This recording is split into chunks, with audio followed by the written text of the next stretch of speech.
Sa episodes naman na ito, tuturuan ko kayo kung paano gumawa ng blocks na magagamit nyo rin pag kayo ay merong project.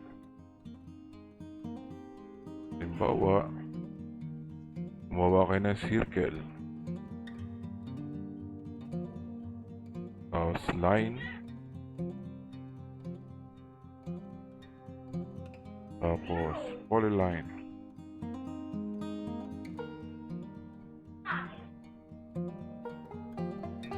tapos circle ulit,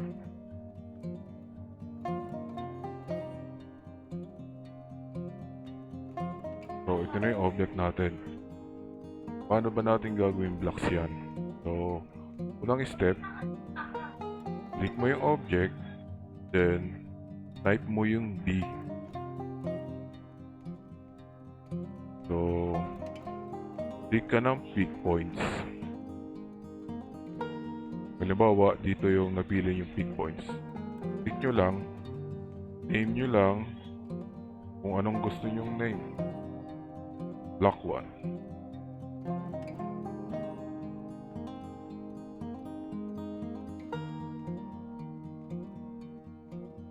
So, ayan.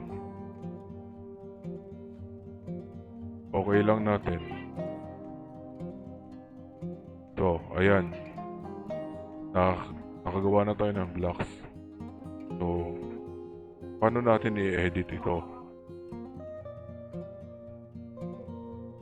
Punta lang kayo dito. I-click nyo lang yung object na blocks. Then, right-click lang kayo. Then, edit block in place or block editor. So, para sa akin, ang ginagamit ko lagi ay yung edit block in place kasi mas madali siya. Okay lang natin. So, natin baguhin yung blocks natin. Tanggalan natin isang circle. Dagdagan natin ng isang rectangle. Yan. Then, save change. Yan. Yan na yung blocks natin. So, lalagyan natin ng hatch mga blocks natin. Paano ba natin gagawin yun? So, simple lang. Edit lang natin. Right click.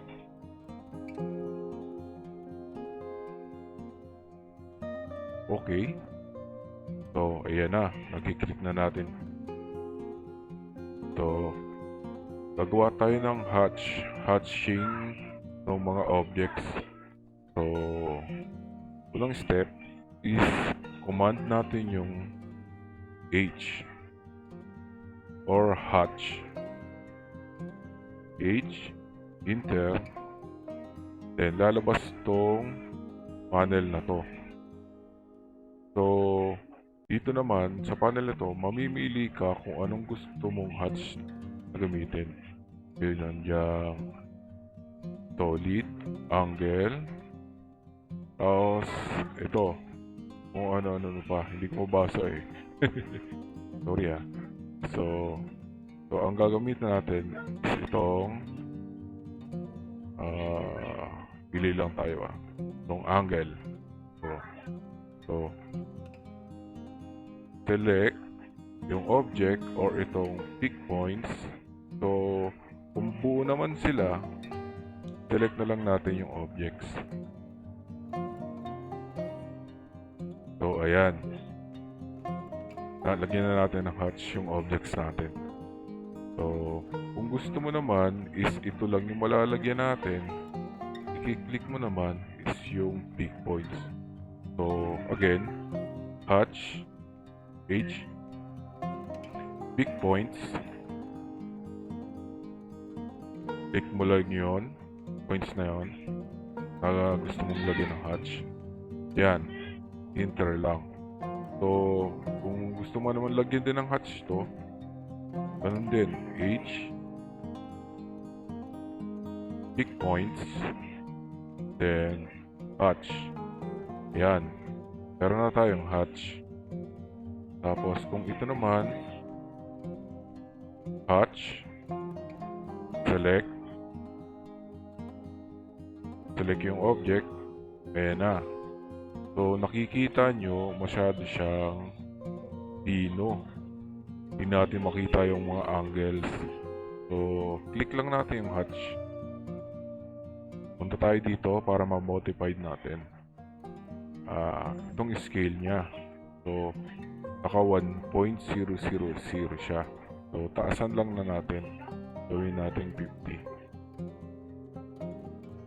Type lang natin 50. Try lang natin So, ayan. Lumabas. So, lumabas na yung mga angles. So, kung gusto natin namang gawing ganito, yung mga hatch na to ay gagawin din natin kamukha nito. Ganito ang gagawin natin. Match prop or match properties. Ang command nun is MA. Enter. Select mo lang yung hatch. Then, select mo lang yung gusto mong hatch na palitan.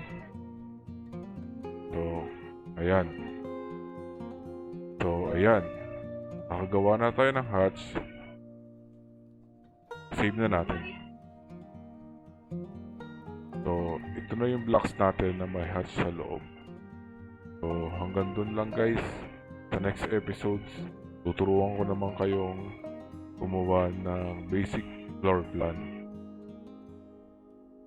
Salamat!